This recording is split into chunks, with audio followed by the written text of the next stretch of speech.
ይህ ማህበር ጠቃሚ ነው ወይስ አይደለም? በትላንትናው ዕለት እንግዲህ የኢትዮጵያ የይዘት ፈጣሪ ማህበር እንግዲህ መግለጫ ሰጥቷል። በስካይላይት ሆቴል ሆነው እንግዲህ ከማህበሩ መስራቾች ጋር በመሆን እንዲሁም አባላትም የተቀላቀሉበት በተገኙበት ቦታ መግለጫ ሰጥተዋል።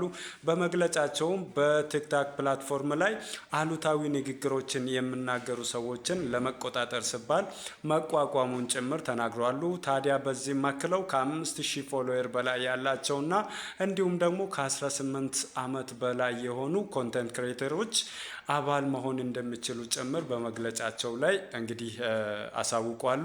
እናንተስ በዚህ ማህበር ጉዳይ ምን ትላላችሁ? ይህ ማህበር መቋቋሙ እንግዲህ አንደኛው በአላግባብ የቲክቶክ አካውንታችሁ ሲዘጋ በቀላሉ ሊያስከፍቱ በዚህ ማህበር አማካኝነት ሊከፈትላችሁ ይችላል። እንግዲህ ማህበሩ ጠቀሜታው ብዙ ነው። እናንተ ስለዚህኛው ማህበር ምን ትላላችሁ? አባል መሆኑ ውስጥ ጥቅሙና ጉዳቱ ምንድን ነው? ሀሳባችሁን አስቀምጡልኝ።